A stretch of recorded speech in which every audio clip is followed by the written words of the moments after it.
معاہدہ لوزان ترکی معاہدہ لوزان ایک معاہدہ تھا جس پر 1930 میں جمہوریہ ترکی اور اتحادی طاقتوں کے مابین برطانیہ، فرانس، اٹلی اور یونان سمیت دستخط ہوئے تھے، جس نے باضابطہ طور پر ترک جنگ آزادی کا خاتمہ کیا۔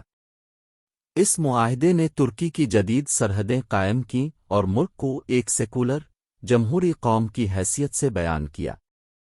اس معاہدے نے جمہوریہ ترکی کو سلطنت عثمانیہ کی جانشین ریاست تسلیم کیا اور عثمانی سلطنت کو ختم کر دیا گیا۔ ترکی نے سلطنت عثمانیہ کے عرب علاقوں بشمول عراق، شام اور فلسطین کے بارے میں اپنے دعوے ترک کر دیے۔ اس معاہدے میں اقلیتی حقوق اور مذہب کی آزادی کے تحفظ کے لیے بھی فراہمی کی گئی تھی، جس میں ترکی میں مقیم یونانی اور آرمینیائی برادریوں کے حقوق شامل تھے۔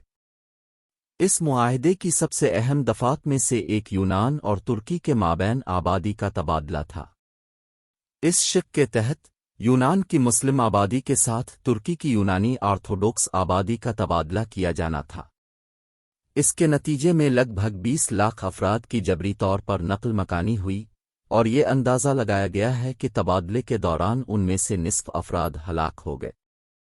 اس معاہدے میں داردانلس اور بوسپورس کے آبنائے پر بھی قابو پانے پر توجہ دی گئی، جس سے ترکی کو آبنائے پر خود مختاری حاصل ہوئی، بلکہ دوسری قوموں کو بھی یہ حق فراہم کرنا کہ وہ انہیں تجارتی اور فوجی مقاصد کے لیے استعمال کرے۔ اس معاہدے کے تحت ترکی کو صلاحیتوں کے نظام کو ختم کرنے کی بھی ضرورت تھی، جس نے سلطنت عثمانیہ میں یورپی طاقتوں کو خصوصی قانونی اور معاشی مراعات دی تھیں۔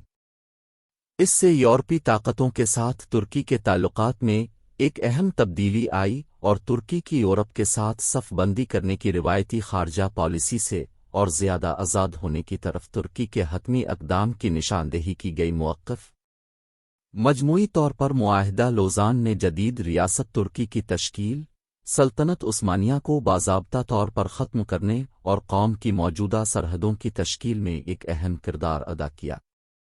مزید برآں، یہ ترکی کو ایک خود مختار قوم کی حیثیت سے تسلیم کرنے کی طرف ایک اہم قدم تھا اور اس کی جدید کاری اور سیکولرائزیشن کی طرف ایک اہم اقدام تھا۔ تاہم، لوزان کا معاہدہ اس کے تنازعات کے بغیر نہیں ہے، خاص طور پر جبری آبادی کے تبادلے اور علاقوں کے نقصان کے ساتھ۔